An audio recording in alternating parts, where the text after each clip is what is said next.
Hey guys, welcome back to Everyday Tactical Vids. This is Blaise. You've seen me before on some of the bushcraft outing videos, but today I'm here to bring you a review of the Nitecore P12GT. This is a pretty nice light from Nitecore. It's going to be around $70, maybe $60, sometimes $90 if you get a battery and a charger and things like that. But for that price point, the build, the quality of this, and 1000 lumens at its maximum output, I think you are getting what you pay for with this Nitecore P12GT. So let's take a closer look. Okay, so this is what the Nitecore comes in.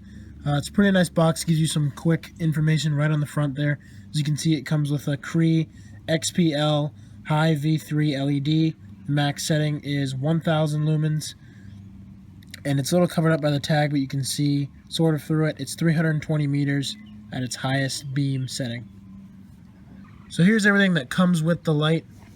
As you can see, you have a holster or a sheath, the flashlight itself, and inside this bag there is an extra end cap, some extra O-rings, and a lanyard in there. And then of course here are the instructions.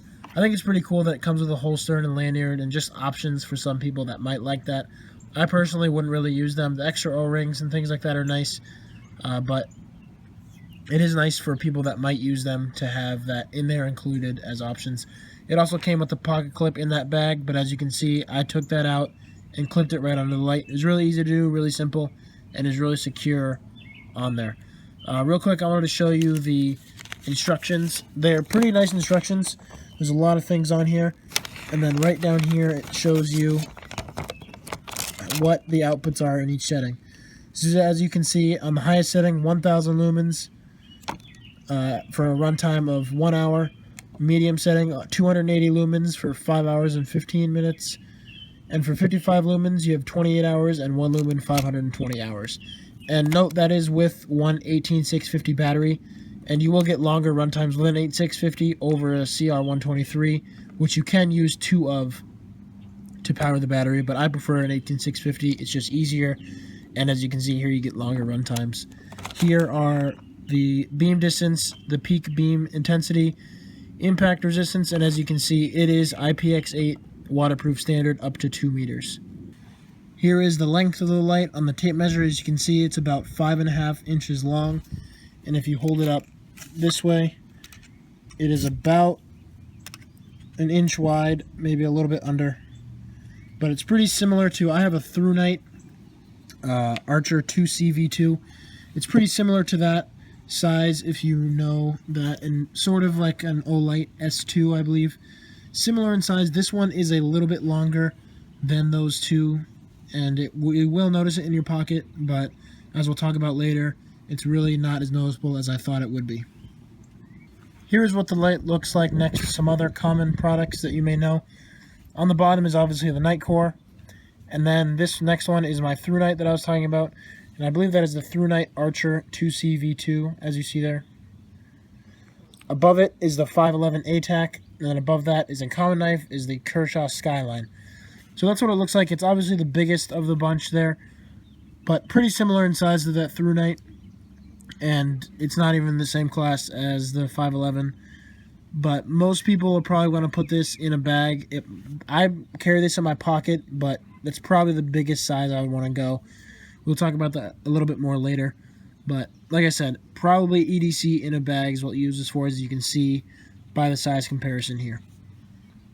One thing that I forgot to mention is this tactical ring here that comes with it in that little bag with O-rings and the tail cap and the lanyard. This light, or this ring, is so you can hold it with 2 fingers here and then press down on the light. I don't use it, so I don't keep it on there, but it does come with it, and it does fit on with the pocket clip. You just unscrew this and slip it right on. It is plastic, so that might bug some people, but another option that's nice that they include for some people. Again, I don't like it, I don't use it, but some people might, and it's nice that they have that in there. So let's talk about how to use this light real quick. All you got to do, it's really simple. Push down the tail cap, click it on, click it off.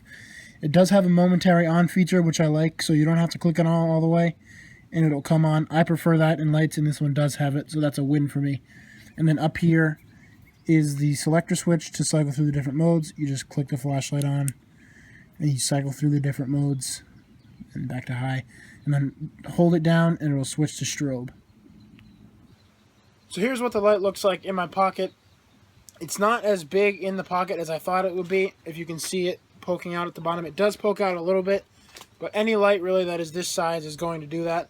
After carrying it around a few times, I didn't notice it as much as I thought I would, so it is much nicer in the pocket as I thought it would be. It's really easy to pull in, pull out, and then slide back in.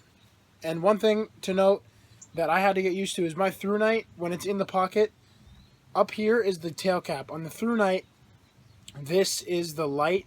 So when I usually grab it, I grab it and flip it around, but I'm trying to press here, and that's the light. So you've got to be careful, and remember that the tail cap is up here, so you pull it out like this, switch it around, and turn it on. Here's a quick look at what the flashlight looks like in its sheath. It's really simple. You just Velcro it off, pull the light out, put it back in, and Velcro it down. The belt loop here is loose, so it will wobble. It will move around a lot, but it's not going to come off if I try to pull it. It won't come off. If I pull really hard, it will, because it is just Velcro here. But it'll stay on securely. You could count on it, I think. So it's nice that they include this for some people that might want it. And again, really easy to just pull in and out. So this is what the Nitecore looks like outside. It's very bright, 1000 lumens at the highest setting, which is what it is on right now. I can see almost the whole yard, and especially right where the center is, if you can see as I move it around. Start to see everything. So I'll just cycle through the modes real quick. This is Firefly, and you can't see anything on camera, but I can barely see it if I shine it on the ground, but it doesn't really give a lot of light off to see in the yard. Low, I can see the yard okay. Not great. If you see that little reflecting thing out there, that's about 100 yards away. That's a sign that's on a pole, so it's very visible with any light reflecting on it. But I can barely see the yard here. I can see a little bit where the center is, but other than that, not much visibility up to the medium setting. This is where you can start to pick it up on camera. You can start to see that pole out there, which is again about 100 yards away, maybe 80. But you can sort of see things on camera. I can see the yard fairly well, but I can really only see detail if I start moving the center around and shining where specifically I want to look. So let's move back up to that high setting, which is 1000 lumens. You can really only pick up the center on camera. The hotness of that center is pretty intense. But I can see, if you look on camera here, I can see from that shed all the way to that tree in the cone. I can really see the best where the center is, but again, I can see from that shed over there, which you can barely see because it's out of frame, and that tree way over there, which you can't even pick up on camera because it's also out of frame, but you can see where the edge of the center is shining on the tree there. So it's a decent spread, but the quality of light in the spread isn't great.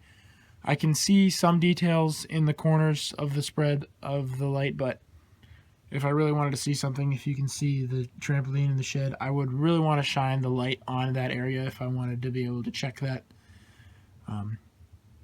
So the spread isn't great. It has a decent coverage. It covers a decent amount of ground, but the brightness isn't great in the corners of the light. So if I was wanting to look, say, in those woods back there, I would want to shine the light intentionally in that area. If I wanted to see, I wouldn't be able to see out of the peripherals of the center or anything like that. So I personally prefer something that has a wider spread that is more consistent, but some people might like this. That is a very focused light, but that is up to you, and you'll have to see how you like it in person. Okay, so let's talk about what I would use this Nitecore for. I would probably EDC this light. It's a little bit bigger than my through night, but it's not as noticeable in the pocket as I thought it would be. I prefer the throw of the through night and the spread better, but this would work well. It fits in my pocket nicely, and it would definitely work in a bag. I would love to throw this in an outing bag, in an EDC bag. Things like that would work really well. Some people might find this bothersome in their pocket, but it doesn't really bother me, especially, or definitely not as much as I thought it would. So I would EDC this light. I would prefer to EDC it in a bag, though. and I would prefer my through night over it because this is a very hot center and not great spread, but I prefer the even spread that has an even light throughout. Okay, so I mentioned that I probably wouldn't carry this light, but I do, however, like the light. I think it's impressive. You get an appearance. There's Rory the dog, so that's nice. It is impressive that it is 1,000 lumens in this kind of a package. Most people, if they were told, hey, I have 1,000 lumen light, you'd probably think of something that's probably this big or much bigger than what this is. So it is impressive. I do like that it is very bright, and it works well. I use it in the dark. We're going out to make a fire, and I used it to look around and to see things, and it was very helpful for an area that's not very big. If I was in the woods, I would like a through night that has something of a bigger spread that is easier to use in the woods, but I do like this light, however, and would recommend it to other people. Guys, thanks for watching this review of the Nitecore P12GT. Be sure to subscribe to our channel here and check us out on Instagram and Facebook, as there's a chance to win some giveaways there. So thanks for watching, and we'll see you next time.